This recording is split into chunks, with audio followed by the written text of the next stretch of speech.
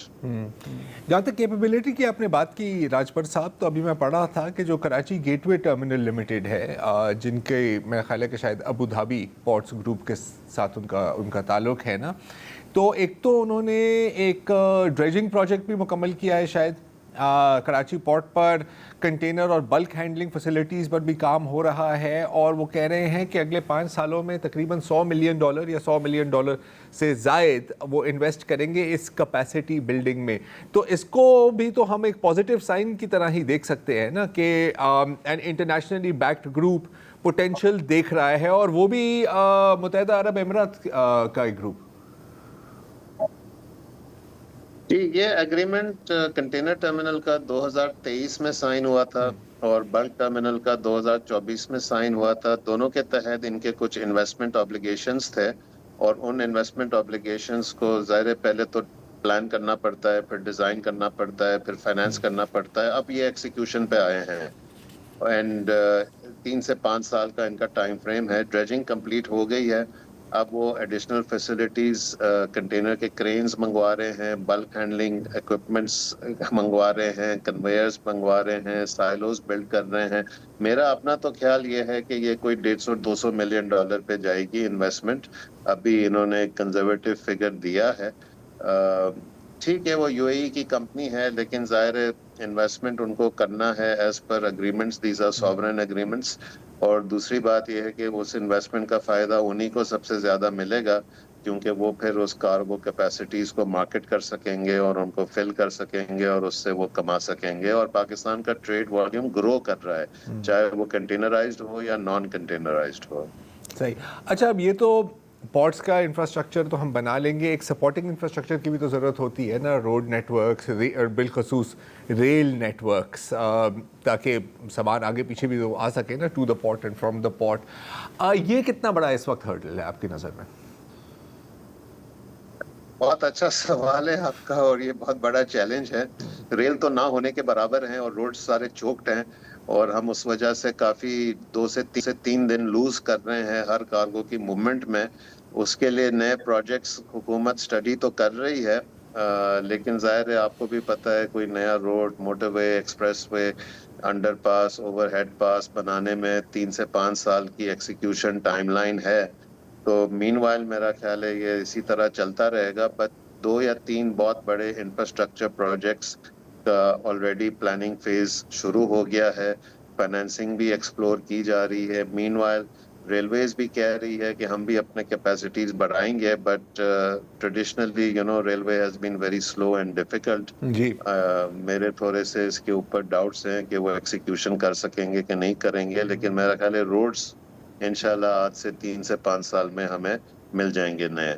ٹھیک ہے, بہت بہت شکریہ محمد راجپر. اب یار ماضی کو ہم دیکھیں نا, تو آپ نے تو پتہ نہیں شاید میرے سے زیادہ ہی دیکھے ہوں گے, ہر کچھ سال بعد جو جیو پولیٹیکل کیا کہتے ہیں لائنز ہیں نا, وہ اس طرح کنورج کرتی ہیں کہ پاکستان کا پوٹینشیل فائدہ بڑا ہو سکتا ہے. لیکن ہمارا بھی وہی منیر والا حال ہے تھوڑا سا, کہ ہمیشہ دیر کر دیتا ہوں میں, ہے نا.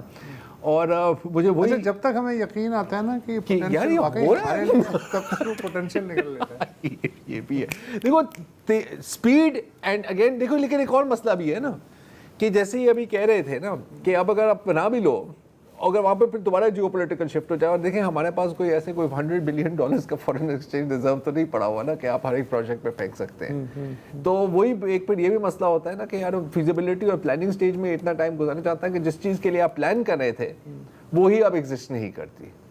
وہ ہمارا وہ نعرہ ہے نا ہر سرکاری دفتر میں لگا ہوتا ہے، اتحاد، ایمان، تنظیم یا یقین محکم. اس کے نیچے ایک اور نعرہ بھی ہونا چاہیے، اور اس کا مطلب بھی ہر زبان میں سمجھایا بھی جائے.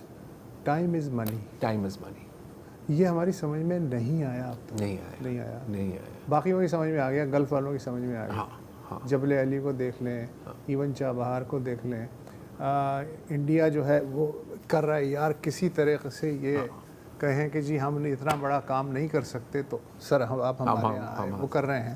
اس کے باوجود ہم کہتے ہیں یار ٹھیک ہے نا، کل کر لوں گا، کل کر لیں. یہ ایٹیچیوڈ ہمیں خوش قسمتی کی سرحد تک تو لے جا سکتا ہے، اس سے آگے نہیں لے جا سکتا. اچھا پر ہم خود بھی ڈر جاتے ہیں نا کہ یار یہ واقعی ہو تو نہیں رہا ہے، ہمارے لیے تو ہو رہا ہے، کیونکہ ہماری ڈی این اے میں نہیں ہے نا کہ کوئی اچھی چیز بھی ہو سکتی ہے. وہ ہمارے ایک دوست تھے جمال ثانی، ان کا ایک بڑا مشہور مقولہ تھا کہ جتنی محنت ہم خود کو غریب رکھنے کے لیے کرتے ہیں اس سے آدھی محنت میں ہم خوشحال بھی ہو سکتے ہیں. یہ سارا مسئلہ یہی ہے. بہرحال ایک وقفہ لے لیں.